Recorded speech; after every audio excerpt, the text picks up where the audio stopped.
ফেসবুকে আমরা যতটুকু দেখাই ঠিক ততটুকুই আপনারা দেখতে পারেন। আমরা সবসময় আমাদের হ্যাপিনেসটাই ফেসবুকে দেখাই। স্যাডনেস কিন্তু কখনো দেখাই না। বাস্তব লাইফেও ঠিক তেমনটাই। আমি যতটুকু আপনার সাথে শেয়ার করছি ততটুকুই জানতে পারবেন। এর বেশি কিন্তু আপনি জানতে পারবেন না। আমার পার্সোনাল লাইফে আমার ২৪ ঘন্টার মধ্যে হয়তোবা আপনার সাথে আমার ১ মিনিট দেখা হচ্ছে, ২ মিনিট কথা হচ্ছে। বাকি তো আর ২৩ ঘন্টা ২.৫ ঘন্টা থাকছে। ওই সময়টা আমার সাথে কি হচ্ছে সেটা কিন্তু আপনারা জানতে পারবেন না, না জানালে। সো একটা মানুষকে না জেনে না বুঝে কখনোই জাজ করা উচিত না। তো অনেকদিন পর হচ্ছে ঘুরতে বের হয়েছিলাম। আমার এক্সাম গেল, লাস্ট ফাইনাল ইয়ারের প্র্যাকটিক্যাল এক্সাম। সবকিছু মিলে অনেক চাপে ছিলাম আরকি।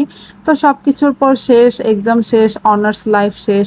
তারপর ফ্রেন্ডকে নিয়ে একটু বাহিরে ঘুরতে গিয়েছিলাম। ওয়েদারটাও অনেক ভালো ছিল। আমি অনলাইনে প্রায় ৬ বছর প্লাস বিজনেস করি। আমার বিজনেস পেজের নাম হচ্ছে বেহু। আপনার ওইখানে অথেন্টিক সব রকম প্রোডাক্ট পেয়ে যাবেন। বাহিরের দেশ থেকে ইম্পোর্ট করা প্রোডাক্ট, বাংলাদেশের প্রোডাক্ট, হ্যান্ডমেড, আমার নিজের হাতের বানানো প্রোডাক্টও পেয়ে যাবেন। এই হচ্ছে একদম আলাদিনের একটা জিনিস যেটা আমার হচ্ছে সবসময় কাজে লাগে।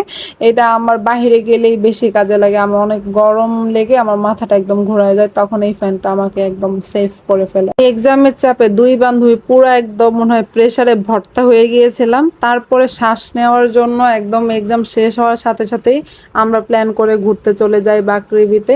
ওইখানে গিয়ে আমরা অনেক মজা করি। মনে হচ্ছিল প্রায় অনেক বছর পরে আমরা বের হয়েছি।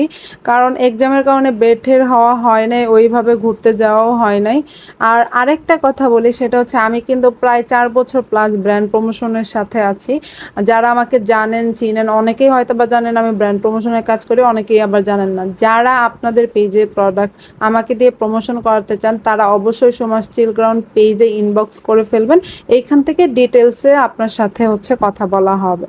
যারা অন্যের ফেসবুক লাইভ দেখে হতাশায় ভোগেন তারা কখনোই হতাশায় ভুগবেন না। কারণ সবার লাইফেই সমস্যা থাকে। সবাই শুধু সবার হ্যাপিনেসটাই হচ্ছে শো করে, স্যাডনেসটা কিন্তু কেউ শো করে না। সবার লাইফেই সমস্যা আছে, সবার লাইফেই সুখ আছে, সবার লাইফেই দুঃখ আছে। তারপর আমরা চলে যাই হচ্ছে লাঞ্চ করার জন্য। আর বাকৃবিতে একটা মজার বিষয় হচ্ছে ওইখানে খাবারের মান খুবই ভালো, প্রাইস খুবই কম। আমার কাছে এটাই বেশ ভালো লাগে। আর শহর থেকে যাওয়ার কারণে হচ্ছে ওইদিকে যাওয়া হয় না, অনেকটা দূরে হয়ে যায়।